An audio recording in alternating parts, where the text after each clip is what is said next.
Thank you so much for watching Landumc Goes There.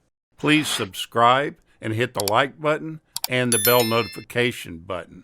National Lampoon's Vacation features Chevy Chase in an idiot-defining role as the alarmingly optimistic Clark Griswold, a well-meaning husband and father who is determined to give his family the time of their lives, no matter what the cost of life, vehicle, or animal.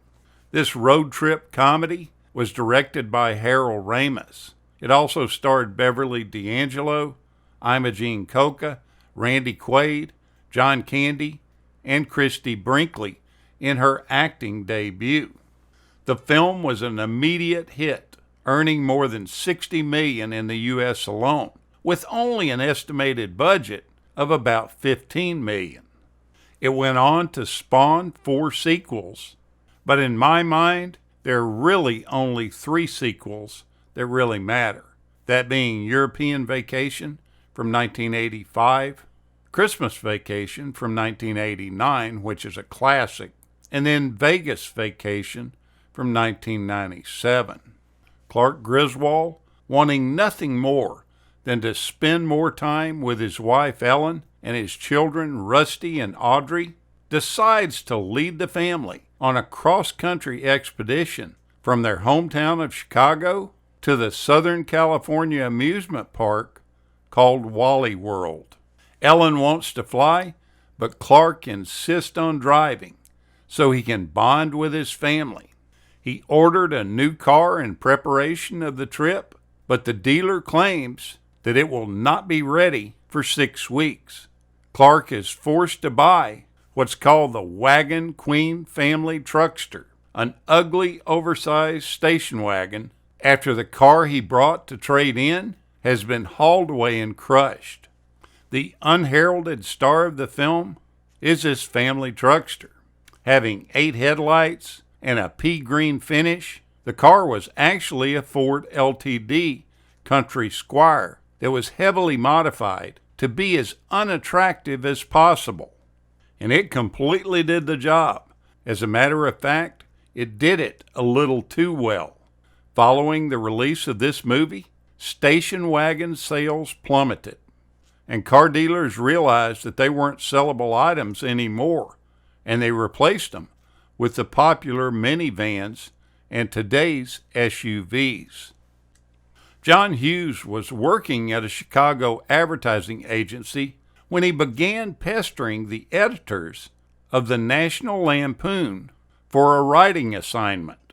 During a catastrophic blizzard in 1979, a snowbound Hughes wrote a short story that was called Vacation 58, about a Detroit family taking an unfortunate trip to Disneyland. Hughes laid out a Rand McNally road atlas from the trunk of his car and figured out where the family would stop along the way. Warner Brothers went on to purchase the rights to the story as soon as it was published, and Hughes was invited to write the script. He knew all along that Disneyland was unlikely to consent to the R-rated material in it, so Disneyland became Wally World. Though Chevy Chase made a strong impression in his single year as a cast member on Saturday Night Live, his film career wasn't the runaway success that most had anticipated.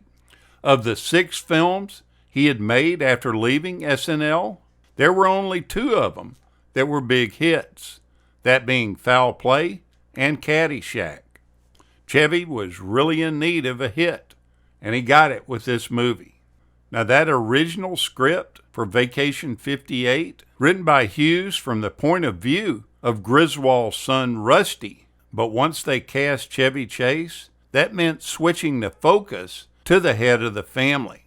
Harold Ramis and Chevy Chase retooled the entire script after they felt Hughes had taken the premise as far as he could. Ramis went on to say that Hughes was a little bit disappointed and upset over the fact that they reworked his material. this was one of the things that caused him to start directing his own movies. Anthony Michael Hall was 14 at the time that he was cast as Rusty, and he was flirting with puberty during filming, growing 3 inches before the cast reassembled to shoot scenes after principal photography had wrapped. Prior to that, though, the actor tried to make himself an on-set presence for a scene in which his on-screen mother, played by Beverly D'Angelo, is naked for a shower sequence. He told in a 2009 interview that he did everything he could to totally try to sneak a peek at her nude body, but he was yanked away by the producer.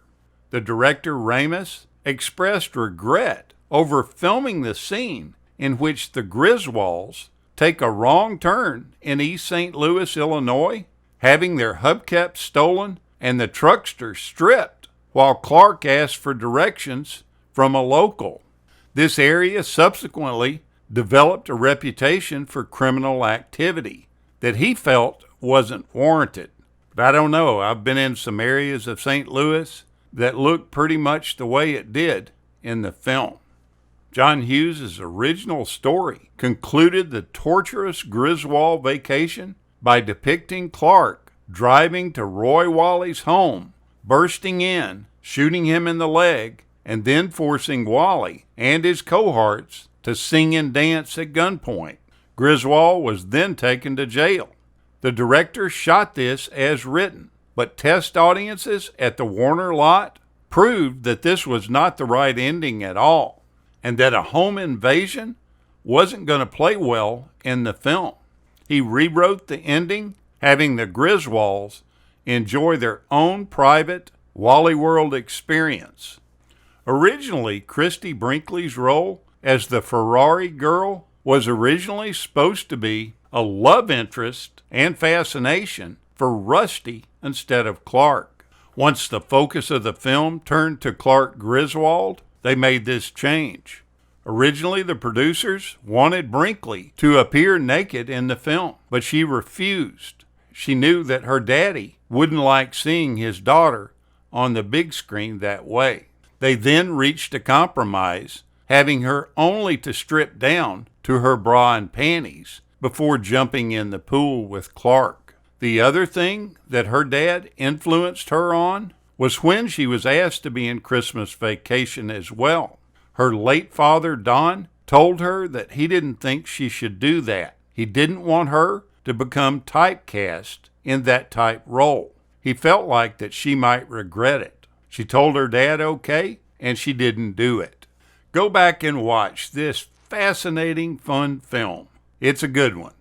Thank you so much for watching, and we'll continue to chase the classics.